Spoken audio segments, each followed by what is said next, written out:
ఈరోజు ప్రశ్న, ఆడ్వా యుద్ధం, ఆఫ్రికన్ యూనియన్, ఆడ్వా విజయ స్మారకం 3 స్టేట్మెంట్ ఇచ్చాడు. ఆ 3 స్టేట్మెంట్లో 3 వ్యాఖ్యలలో ఏవి సరైనవి, ఏవి సరికావు అని కింద ఆప్షన్స్ ఉంటాయి. ఫస్ట్ వ్యాఖ్య, మొదటి స్టేట్మెంట్, ఆడ్వా యుద్ధము 1896లో జరిగింది. మొదటి స్టేట్మెంట్ అది సరైనదా కాదని మనం కనుక్కోవాలి. ఆఫ్రికన్ యూనియన్ ప్రధాన కార్యాలయం ఆడిస్ అబాబాలో ఉంది.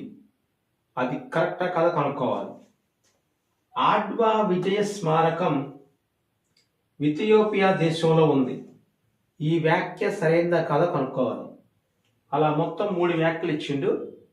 ఈ 3 వ్యాఖ్యలు కరెంట్ అఫైర్స్ జీకేలో ఇలాంటి క్వశ్చన్స్ ప్రతి 150 క్వశ్చన్లో 30 నుంచి 40 క్వశ్చన్స్ ఉంటాయి. వాటిని ప్రాక్టీస్గా చేసే ఏర్పాటు మనం తీసుకోవాలి. 2025 సంవత్సరము డిసెంబర్ నెలలో భారత ప్రధానమంత్రి గారు 3 దేశాల పర్యటనకి వెళ్ళారు. ఆ 3 దేశాల పర్యటనలో ఒకదాన్ని జోర్డాన్ దేశం అంటాం, రెండవ దాన్ని ఇథియోపియా దేశం అంటాం, ఇక నెక్స్ట్ మూడవ దాన్ని ఓమెన్ దేశం అంటాం.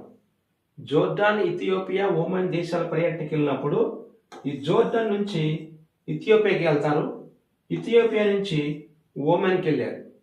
ఆ ఇథియోపియాకి వెళ్ళినప్పుడు ఆ దేశంలో అంటే ఆఫ్రికన్ కంట్రీలో అంటే ఆఫ్రికన్ కాంటినెంట్లో ఒక కంట్రీ అయిన ఇథియోపియా, ఆఫ్రికన్ ఖండములో ఒక దేశమైన ఇథియోపియా, అక్కడ యూరోపియన్ యూనియన్ యొక్క ప్రధాన కార్యాలయం ఆ దేశ ప్రధాన నగరమైన ఆడిస్ అబాబాలో ఉంది అని అంటున్నాడు.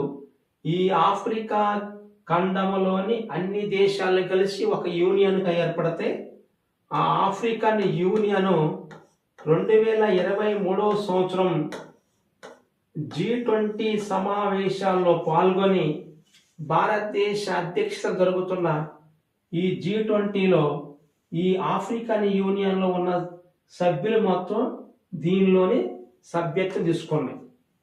ఈ విషయాన్ని ఆ దేశ పర్యటనకి వెళ్ళిన భారత